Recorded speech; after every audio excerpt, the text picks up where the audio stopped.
Mesdames, Messieurs, bonsoir. Bienvenue à une nouvelle édition de notre programme direct. Nous allons passer en revue les derniers événements qui ont marqué ces dernières 24 heures en Égypte. Et aujourd'hui, nous allons nous pencher sur le côté économique.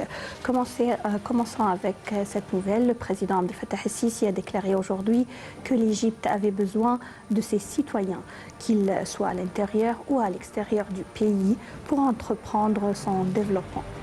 Le président Sisi a fait cette déclaration lors de son entretien avec une délégation d'investisseurs égyptiens expatriés qui participent aux activités de la 5e édition de la conférence baptisée L'Égypte est capable ou l'Égypte peut, prévue en octobre dans la capitale administrative, c'est-à-dire prévue demain, et qui a commencé ses activités également aujourd'hui et prévu de continuer demain.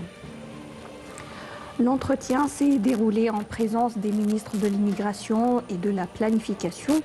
Selon le porte-parole de la présidence, l'ambassadeur Bassam Radi, le président Sisi a mis l'accent lors de cette rencontre sur l'importance qu'accordait l'Égypte à l'interaction directe avec les investisseurs égyptiens expatriés, et c'est en vue de profiter de leurs expériences et de leurs suggestions, ainsi que pour renforcer leurs relations avec leur patrie et les impliquer davantage dans les efforts déployés par l'État afin de construire un meilleur avenir.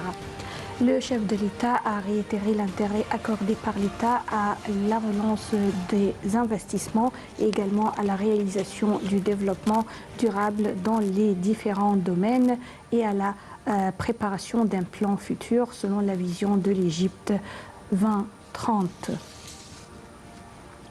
Également, côté économie et côté commerce, aujourd'hui, le président Abdel Fattah el-Sisi a reçu Ichiro Kachitani, le président de la compagnie japonaise Toyota, Tushuko.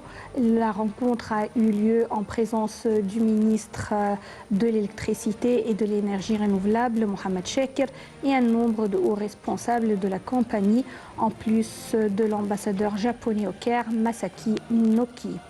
Le porte-parole de la présidence, l'ambassadeur Bassam Radi, a déclaré que lors de l'entretien, le président Sisi a salué la forteresse ou a salué les fortes relations égyptiennes avec le Japon, et il a souligné que l'Égypte veut bien continuer à développer et à renforcer ses relations dans divers domaines en s'appuyant sur les résultats positifs réalisés pendant les 2 dernières visites menées par le président au Japon cette année. Et passons maintenant à une conférence internationale qui a eu lieu aujourd'hui au Caire. Il s'agit de la 5e édition de la conférence internationale concernant la fatwa. Et le Moufti d'Égypte, Shawqi Alem, a inauguré aujourd'hui les activités de cette 5e édition de cette conférence internationale de la fatwa ou des avis religieux. Cette conférence tenue sous les auspices du président Abdel Fattah el-Sisi est organisée par le secrétariat général des autorités chargées des avis religieux dans le monde et placée sous le slogan de la gestion civilisée des conflits jurisprudentiels. Des délégations présidées par les mouftis de 85 pays du monde participent à cette conférence. Dans son discours prononcé à l'ouverture de la conférence, Dr Alem a souligné que ce rassemblement allait discuter des moyens d'activer la tolérance entre les différents sectes religieux et également lutter contre l'extrémisme. Le Moufti d'Égypte a aussi mis l'accent sur l'importance de prendre en considération, en gérant le dialogue entre les civilisations, la nature de la phase actuelle et les derniers développements survenus dans chaque pays.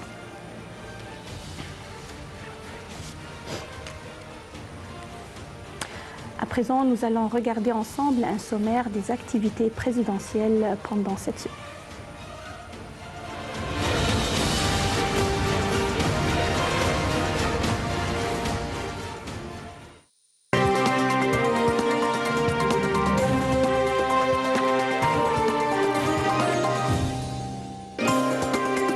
Le président Abdel Fattah el-Sisi reçoit une délégation américaine de sénateurs et de représentants de la Caroline du Sud en présence du ministre des Affaires étrangères, Sameh Shoukry.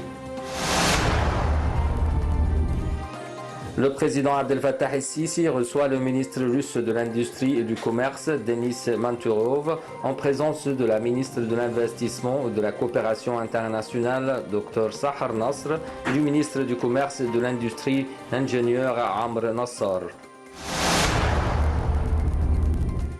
Le président Abdel Fattah el-Sisi reçoit une délégation de haut niveau d'investisseurs sud-coréens dirigée par le chef de la Chambre du commerce et d'industrie de Corée, Park Yong-man, avec la participation de l'ambassadeur de la Corée du Sud au Caire ainsi que de la ministre de l'Investissement et de la Coopération internationale, Dr Sahar Nasr. Le président Abdel Fattah el-Sisi reçoit un appel téléphonique du président irakien Barham Saleh.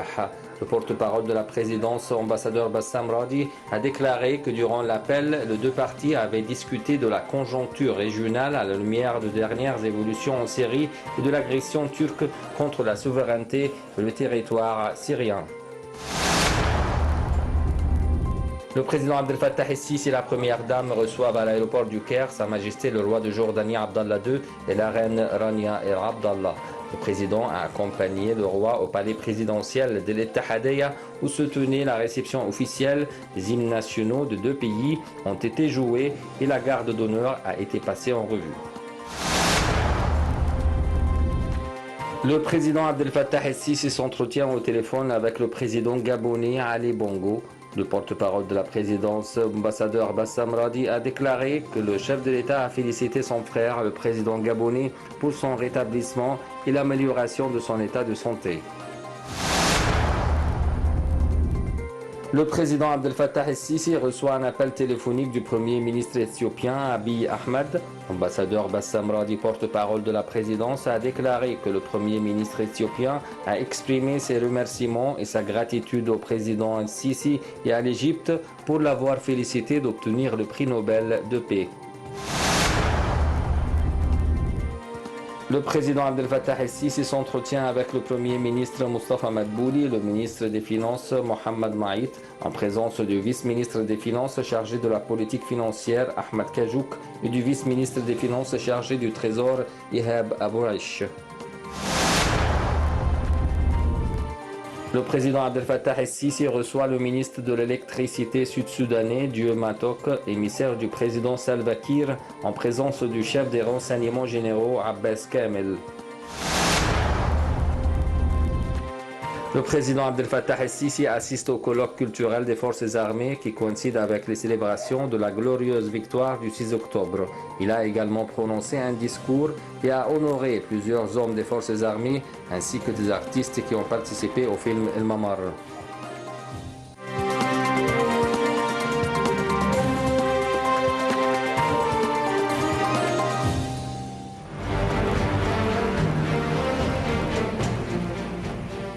Nous avons mentionné que l'Égypte accueille actuellement la 5e édition de la conférence internationale de la fatwa ou les avis religieux, et afin de parler de l'importance d'une telle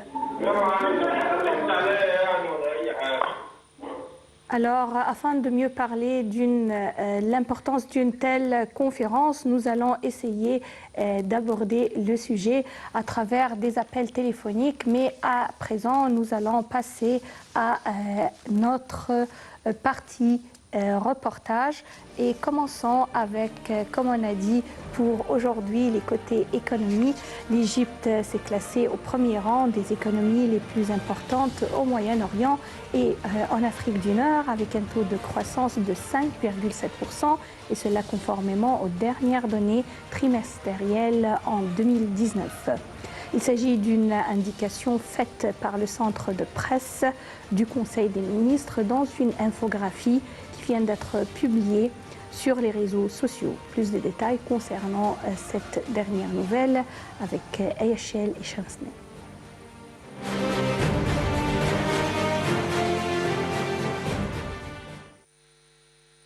L'Égypte a enregistré les plus hauts taux de croissance économique de la région, l'un des plus élevés au monde, malgré le ralentissement de la croissance mondiale et selon des rapports publiés par des institutions internationales.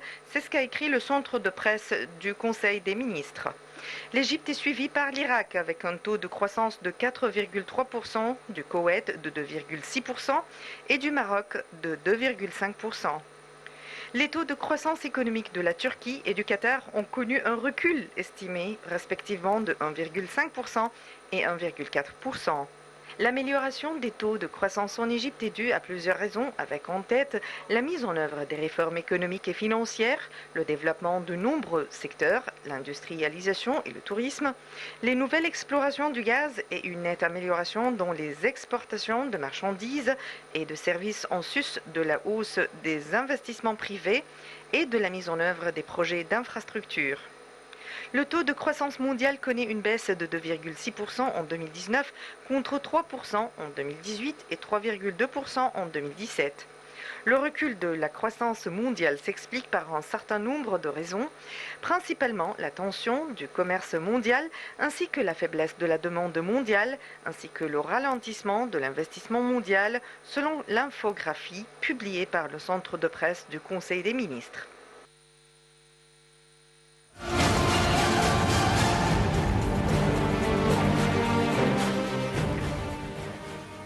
Et les prévisions de la Banque mondiale indiquent que l'Égypte maintiendra ses forts taux de croissance économique compte tenu de l'amélioration des indicateurs macroéconomiques. La banque indique que le taux d'inflation continuera de diminuer, tout comme le taux de chômage. Bonne nouvelle, et nous allons découvrir plus à travers ce commentaire.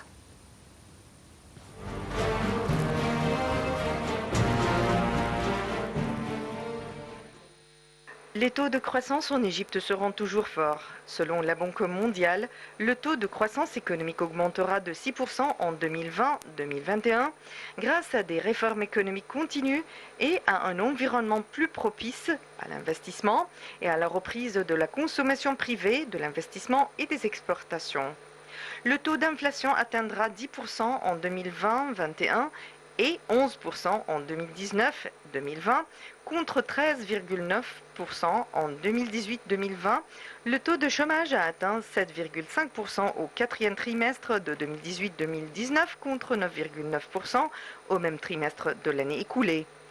Concernant la politique financière et monétaire en Égypte, le taux du déficit budgétaire du PNB a enregistré 8,3% en 2018-2019 contre 9,7% l'année précédente.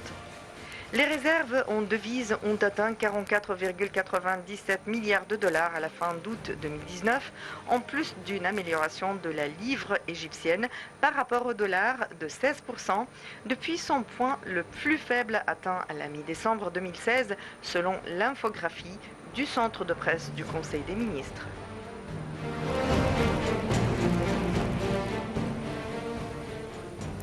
Lors de sa dernière visite en Égypte et au Caire le mois dernier, l'ancienne directrice générale de la Banque mondiale et actuelle directrice générale du Fonds monétaire international, la Bulgare Kristalina Georgieva, avait affirmé que l'Égypte était devenue un modèle à suivre pour les experts de la Banque mondiale et du Fonds monétaire international dans leurs négociations avec les pays souhaitant adopter un programme de réforme économique. Elle s'exprimait lors de son entretien avec le Premier ministre Dr Mostafa Madbouli. Les détails avec AHL et Shams.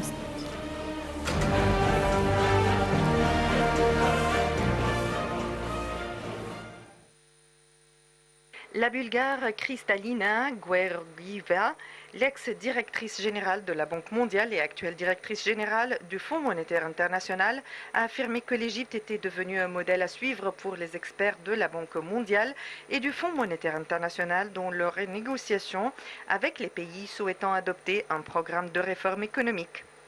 Georgieva s'exprimait lors de son entretien avec le Premier ministre Mostafa Madbouli, et cela lors de sa visite au Caire le mois dernier. À cette occasion, elle a loué les réalisations du programme égyptien de réforme économique, formulant le souhait que l'Égypte appuie sa candidature à la tête du FMI, à la lumière notamment des relations privilégiées entre l'Égypte et la Bulgarie et du rôle pionnier que joue le Caire dans le monde arabe, en Afrique et dans le Moyen-Orient. La représentante de la Banque mondiale s'était engagée en cas de sa nomination à la tête du FMI de conforter la coopération entre le FMI et l'Afrique afin d'aider les pays du continent à réaliser leurs objectifs en matière de développement. Pour sa part, le chef du gouvernement égyptien Mustafa Madbouli a estimé que le FMI jouait un rôle croissant à la lumière notamment des changements successifs dont témoigne le monde sur le plan politique et économique, soulignant que le Caire s'attendait à ce que la prochaine direction du FMI élabore des stratégies permettant de contrer les différents défis. Justement, quelques jours après sa visite au Caire, Kristalina Georgieva était officiellement devenue la seconde femme à être nommée directrice générale du Fonds monétaire international. Son mandat, d'une durée de 5 ans, avait démarré le 1er octobre.